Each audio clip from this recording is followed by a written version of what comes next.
नमस्कार मैत्रिणींनो, सर्वांचे स्वागत आहे माझ्या यूट्यूब चॅनल कल्पना व्लॉगवर।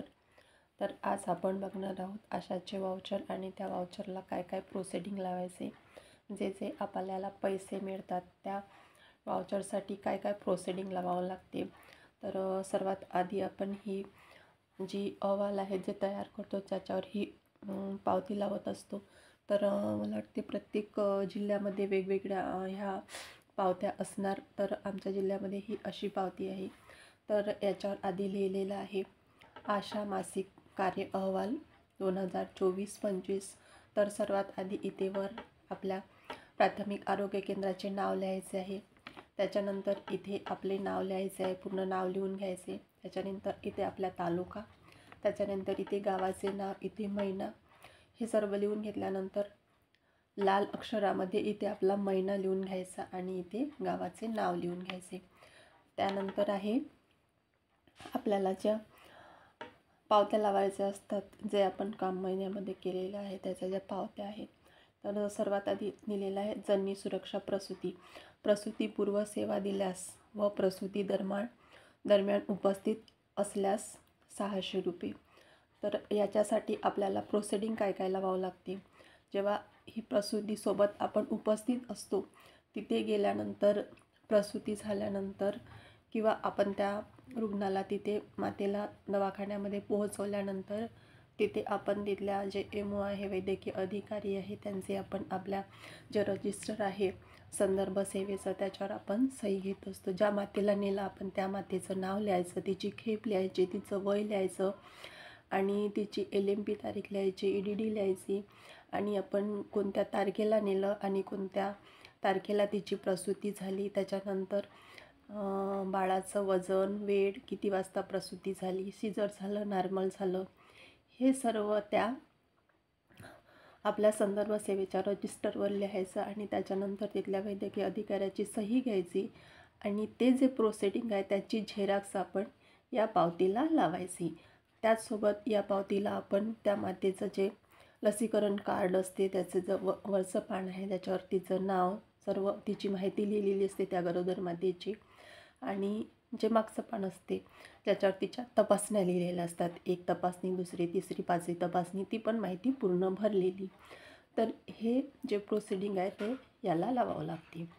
त्याच्यानंतर इथे आपण किती केसेस केल्या या महिन्यामध्ये, आपली 1 असेल तर 1 लिहायचे, इथे मोबदला लिहायचा, एका केसचा 600 रुपये। त्याच्यानंतर आहे आपली प्रसूतीपूर्व सेवा दिल्यास 300 रुपये। तर प्रसूतीपूर्व सेवा दिल्यास याच्यासाठी आपल्याला मातेचं लसीकरण कार्डची झेरॉक्स, वरचं पान ज्याच्यावर तिचं नाव, पूर्ण माहिती लिहिलेली आहे, तिच्या तपासण्या आणि त्याचसोबत ती जननी सुरक्षेअंतर्गत बसते त्याचा प्रूफ आपल्याला लावायचा आहे। म्हणजे ती दारिद्र्य रेषेखालील आहे, ती जाती जमातीतील आहे, त्याचा आपल्याला प्रूफ लावायचा आहे। जाती जमातीचं असेल तर तिची TC तुम्ही लावू शकता, दारिद्र्य रेषेत असेल तर तिच्या गुणाचा दाखला लावायचा आहे किंवा राशन कार्डची झेरॉक्स ज्यामध्ये तिचं नाव समाविष्ट केलेलं आहे ते लावायचं आहे, किंवा ग्रामपंचायतमधून दाखला घ्यायचा आहे कमी गुणाचा, तो लावायचा आहे। त्याच्यानंतर इथे लिहायचं या महिन्यात आपल्या किती केसेस आहे, 1 आहे, 2 आहे, 3 आहे, 1 असेल तर 1 लिहायचे, इथे 300 रुपये लिहायचे, 2 असेल तर 2 लिहायचे आणि इथे 600 रुपये लिहायचे। त्याच्यानंतर आहे प्रसूती दरम्यान उपस्थित असल्यास, तर यामध्ये तुम्हाला प्रसूती दरम्यान उपस्थित असल्यास इथे तुम्हाला वरीलप्रमाणेच जे आपण प्रोसेस केली की आपण प्रसूती मातेला जेव्हा संदर्भ सेवा देतो आणि तिला तिथे घेऊन जातो संस्थेमध्ये, तिची प्रसूती झाल्यानंतर जे आपण प्रोसिडिंग लिहितो, तिचे नाव, वय, कुठून आणली, आपल्या गावाचे नाव, कुठपर्यंत संदर्भ सेवा दिली, तिची प्रसूती किती वाजता झाली, बाळाचं वजन, वेळ, लिंग सर्व लिहून घ्यायचं, त्याच्यावर ते सही असते, ते प्रोसिडिंग याला जोडायचं आणि यालासुद्धा आपल्याला तिचं लसीकरणाचं कार्ड लावावं लागतं आणि त्यासोबत ती BPL आहे, APL आहे, जाती जमातीत आहे, हे सुद्धा प्रोसिडिंग आपल्याला याला लावायचं। म्हणजे या तीनही केसमध्ये आपल्याला सारखेच कागदपत्र लागणारे आहे, कारण हे आहे जननी सुरक्षेचे पैसे आहेत, तर यामध्ये आपल्याला ते सर्व कागदपत्र लागतात आणि इथे पण जेवढ्या केसेस असेल तेवढे लिहायचे आणि तेवढे पैसे लिहायचे।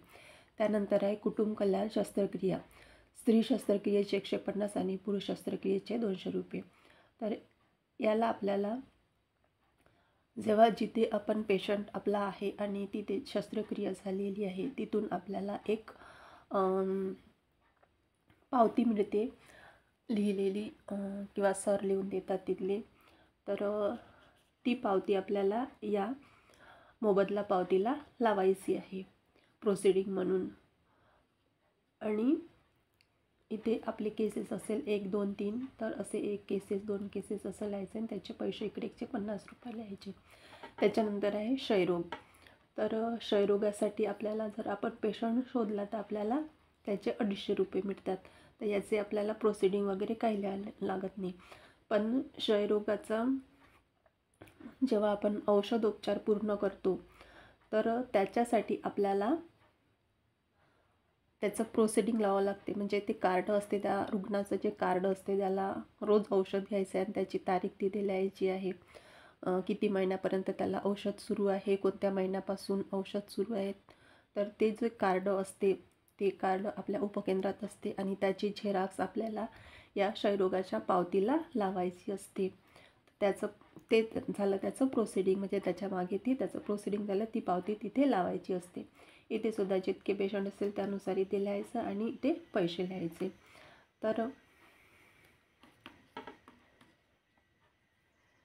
त्याच्यानंतर आहे हिवताप रक्त नमुना.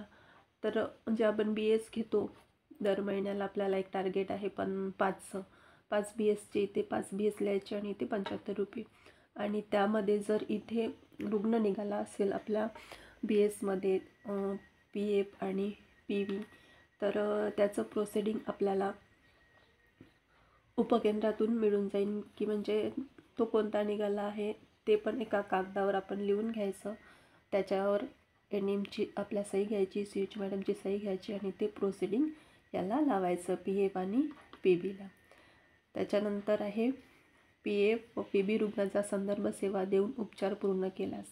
तर हे सुद्धा जी पावती आपण लावतो तर त्या पावतीला प्रोसिडिंग लावायचं आहे. NMची किंवा CH मॅडमची सही घ्यायची, लिहून घ्यायचं त्यांच्यावर आणि ते प्रोसिडिंग इथे लावायचं. त्याच्यानंतर आहे कुष्ठरोग.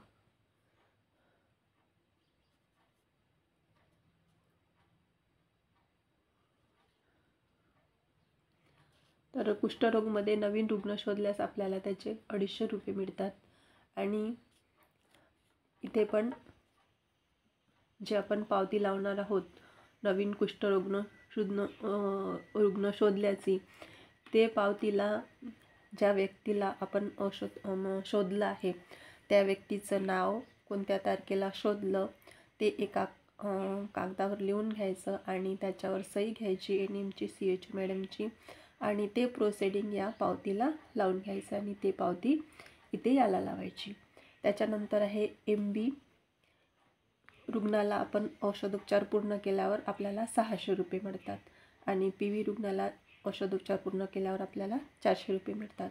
तर याचे पण कार्ड असते, ते आपल्या उपकेंद्रात असते, त्याची झेरॉक्स आपण इथे लावायची आणि ज्यानुसार आपले रुग्ण असले त्यानुसार 1, 2, त्यानुसार 1 असेल तर 1 इथे 600 रुपये, इथं 1 असेल तर इथे 400 रुपये. त्याच्यानंतर आहे लसीकरण. 0 ते 1 वर्ष बालक 100 रुपये 11 डोजेस पूर्ण केल्यावर.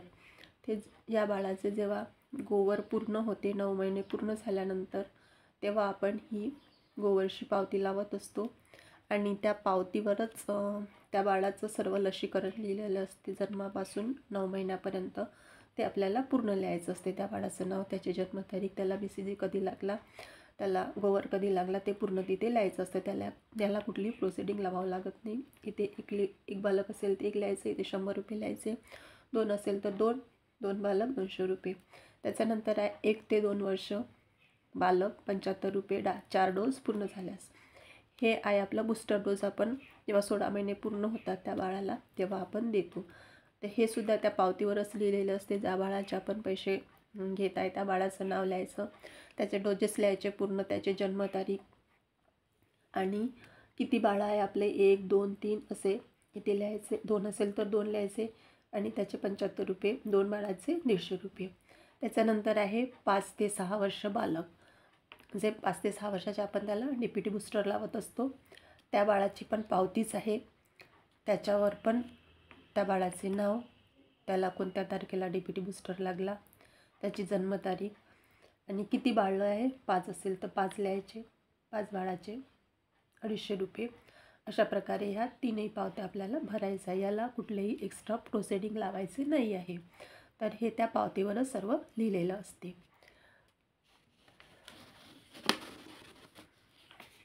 त्यानंतर आहे ग्रामपातळीवर दरमहा, हे आहे सपोर्ट ग्रुपची पावती. यालासुद्धा कुठले प्रोसिडिंग लावायचं नाही. ही एकच पावती असते, दर महिन्याला एक पावती आणि येते 150 रुपये. तर या पावतीवरच आपल्याला लिहायचं असते की या महिन्याला किती बालकं आहे, किती गरोदर माता आहे, किती हजर आहे, मागच्या महिन्याला किती ॲब्सेंट होत्या आणि त्या गरोदर मातानं बालकाशिवाय आपण एक्स्ट्रा कोणतं काम केलेलं आहे. जसं NCDचं काम आपण करतो त्या दिवशी, जसं किशोरी मुलींना HB तपासणे किंवा BP शुगर तपासणे, हे जे एक्स्ट्रा काम आहे ते आपल्याला लिहायचे आहे. त्याच्यानंतर लसीकरणाकरिता पात्र बालकांची यादी तयार करणे. तर हा जो कलम आहे हा आता आपल्याला जे आपल्याला रेकॉर्डचे पैसे मिळतात त्याचा तो समाविष्ट करण्यात आलेला आहे. आधी आपल्याला हे पैसे मिळायचे. त्यानंतर आहे त्रैमासिक सभा. तर ही त्रैमासिक सभेची पण पावतीच असते. यासाठी पण कुठलंही आपल्याला प्रोसिडिंग लावावं लागत नाही. त्याच्यानंतर आहे दरमहा ग्रामपातळीवर किशोरवयीन मुलींची बैठक. तर ह्या किशोरवयीन मुलीच्या बैठकीची जी पावती असते त्याला आपण किशोरवयीन मुलीची जी बैठक घेतो त्याचं जे प्रोसिडिंग आपण लिहितो दर महिन्याला, ते प्रोसिडिंग याला लिहायचं आहे आणि इथे एक लिहून इथे 50 रुपये लिहायचं आहे. त्याच्यानंतर आहे 15 ते 49 वयोगटातील महिला मृत्यू सूचना. प्रति सूचना 200 रुपये. तर हे सुद्धा आपल्याला पावती लिहायची आहे. तर हे जे आहे यालासुद्धा आपल्याला प्रोसिडिंग लावायचं आहे. तर इथे ज्या महिलेचा मृत्यू झाला आहे तिचं नाव लिहायचं आहे. त्याच्यानुसार नंतर तिचं कोणत्या कारणाने मृत्यू झाला आहे ती सर्व माहिती लिहून त्याखाली NMची सही घ्यायची आहे. आणि हे प्रोसिडिंग लिहिल्यानंतर ती पावती असते, त्या पावतीला ते लावायचं आहे आणि हे आपल्याला वाउचरला लावायचं आहे. त्यानंतर आपण बघू मातासभा. तर मातासभा आपण जे दर महिन्याला मातासभा घेतो, तर ते मातासभाचं जे प्रोसिडिंग आहे ते या मातासभेच्या पावतीला लावायचं आहे आणि इथे एक सभा लिहून इथे 100 रुपये लिहायचे आहे. त्यानंतर आहे अतिसार नियंत्रण दिवस. तर यासाठी सुद्धा कोणतेही प्रोसिडिंग नाही, याची पण पावतीच असते आणि हे सुद्धा आपल्याला पावती लिहून याचे पण इथे एक लिहून इथे 100 रुपये लिहायचे आहे. त्याच्यानंतर शौचालय बांधकाम. तर हे आधी आपण जेव्हा सुरुवातीला आशा म्हणून लागलो होतं तेव्हा हे पैसे आपल्याला मिळत होते, आता हे मिळत नाही. त्याच्यानंतर आहे साथरोग. तर याचेसुद्धा आपल्याला पैसे मिळतात, पण याचेसुद्धा प्रोसिडिंग म्हणजे ती आपण माहिती लिहून तिथे NMला केव्हा सूचना दिली, MOला कधी सूचना दिली त्याची आपण पावती लावली तर त्याचे आपल्याला पैसे मिळतात जर साथरोग असेल तर. त्याच्यानंतर आहे HIV तपासणी, HIV ग्रस्त आढळल्यास. तर याचीसुद्धा पावती आपल्याला म्हणजे ज्या व्यक्तीचं हे निघालं असेल HIV तपासणीमध्ये HIV ग्रस्त, तर त्या व्यक्तीचे नाव लिहून आपल्याला सही घ्यायची आहे NMची आणि ते सुद्धा प्रोसिडिंग इथे लावायचे आणि त्याचेसुद्धा आपल्याला 100 रुपये इथे मिळणार. त्याच्यानंतर आहे HbNC फॉर्म 6 किंवा 7 भेटी 250 रुपये. तर HbNC फॉर्मसाठी आपण जो फॉर्म भरतो त्याच्यावर तर सर्व माहितीच असते आणि याच्यासाठी प्रोसिडिंग म्हणजे त्या महिलेचं जे डिस्चार्ज कार्ड असते त्याची झेरॉक्स आपल्याला या HbNC